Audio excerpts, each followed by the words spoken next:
Pathanapuram KSRTC ഡിപ്പോയിൽ vigilance പരിശോധനാ വിവരം മുൻകൂറായി അറിഞ്ഞതോടെ ജീവനക്കാർ കൂട്ടത്തോടെ അവധിയെടുത്തു.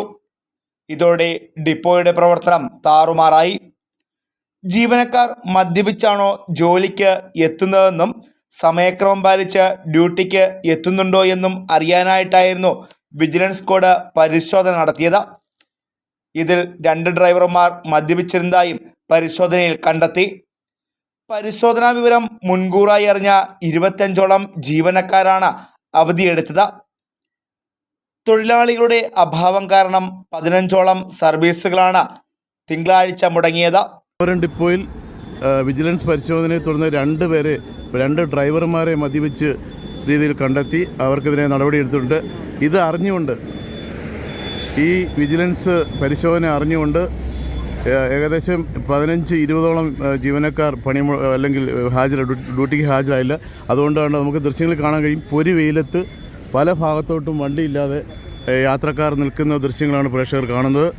പത്തനാപുരം KSRTC ഡിപ്പോയിൽ നിന്ന് 5 മണിയോടുകൂടി പത്തനംതിട്ടയിൽ നിന്നുള്ള വിജിലൻസ് വിഭാഗം പരിശോധന നടത്തി.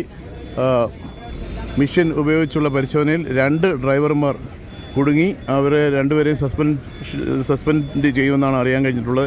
എന്തായാലും ഇപ്പോൾ വളരെ യാത്രക്കാർ ഏറെ ബുദ്ധിമുട്ടുന്നൊരു സാഹചര്യമാണ്. 20ഓളം ജീവനക്കാർ വിജിലൻസ് പരിശോധന അറിഞ്ഞ് ഡ്യൂട്ടിക്ക് ഹാജരായിട്ടില്ല. അതുകൊണ്ട് 15ഓളം സർവീസുകളാണ് മുടങ്ങിയിട്ടുള്ളത്. പത്തനാപുരത്തു നിന്നുള്ള ദീർഘദൂര സർവീസ് എല്ലാം പോയെന്ന് പറയുന്നെങ്കിലും ഗ്രാമീണ മേഖലയിലേക്കുള്ള ബസ് സർവീസുകൾ ഉൾപ്പെടെ മുടങ്ങിയിട്ടുണ്ട്. അതുകൊണ്ട് യാത്രക്കാരൊക്കെ ഈ കൊടും ചൂടിൽ ഇവിടെ യാത്രക്കാർ യാത്രാവണ്ടി നോക്കി നിൽക്കുന്ന ഒരു സ്ഥിതിവിശേഷം, മണിക്കൂറുകളോളം ബസ് കാത്ത് നിൽക്കുന്ന ഒരു സ്ഥിതിയാണ്. ഇവിടെ പോകാനുള്ള യാത്രക്കാർ ഏനാത്ത് പല സ്ഥലത്തും കൊണ്ടോട്ട് അങ്ങനെ നിൽക്കുക.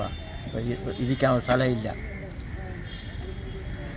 ഇപ്പോൾ ഒരു 1/4 മണിക്കൂർ കൊണ്ടിരിക്കുക. വണ്ടിയെ കയറുന്ന ജീവനക്കാരെ പിടിക്കണം, ഒക്കെ അത്യാവശ്യമാണ്. പണ്ടത്തെ പോലല്ലേ ഇപ്പോൾ KSRTC വരുത്തുന്ന അപകടങ്ങളൊന്നും ചെറിയ കാര്യങ്ങളൊന്നുമല്ല. പിന്നെ നമ്മൾ അതിനെപ്പറ്റി ചോദിച്ച ധിക്കാരപരമായ മറുപടി ചോദിക്കുന്ന കാശും കൊടുത്തിട്ട് വേണം ഓരോ സ്റ്റാൻഡിൽ വന്നിരുന്ന മനുഷ്യരിങ്ങനെ അലയാൻ. ജോലിക്ക് പോകേണ്ടുന്നവരൊക്കെ തന്നെ. എനിക്ക് ജോലിക്ക് 9:15 ജോലിക്ക് പോകേണ്ടുന്ന ഒരു വ്യക്തിയാണ് ഞാൻ. കൊല്ലം, കൊട്ടാരക്കര, പുന്നല, ഏനാത്ത് തുടങ്ങിയ ഭാഗങ്ങളിലേക്കുള്ള സർവീസുകൾ പൂർണ്ണമായും നിശ്ചലമായി. ഗ്രാമീണ മേഖലയിലേക്കുള്ള ചുരുക്കം ചില സർവീസുകൾ മാത്രമാണ് ഓടിയത്. സർവീസുകൾ മുടങ്ങിയതോടെ യാത്രക്കാരും ഏറെ ബുദ്ധിമുട്ടിലായി. മണിക്കൂറുകൾ പത്തനാപുരം ഡിപ്പോയിൽ കാത്തുനിന്ന ശേഷം സമീപത്തെ മറ്റ് KSRTC ഡിപ്പോകളെയും സമാന്തര സർവീസുകളെയുമാണ് യാത്രക്കാർ ആശ്രയിച്ചത്. പരിശോധനയിൽ മദ്യപിച്ചതായി കണ്ടെത്തിയ ഡ്രൈവർമാരെ സസ്പെൻഡ് ചെയ്തിട്ടുണ്ട്. അകാരണമായി അവധിയെടുത്തവർക്കെതിരെ റിപ്പോർട്ട് സമർപ്പിക്കുകയും തുടർ നടപടികൾ സ്വീകരിക്കുകയും ചെയ്യുമെന്നും ഉദ്യോഗസ്ഥർ അറിയിച്ചു. Pathanamthitta vigilance inspector incharge Jayachandran Pillai, ഉദ്യോഗസ്ഥരായ പ്രകാശ് ചന്ദ്രൻ, അനൂപ് എന്നിവരുടെ നേതൃത്വത്തിലാണ് പരിശോധനകൾ നടന്നത്. Fox TV news bureau, Pathanapuram.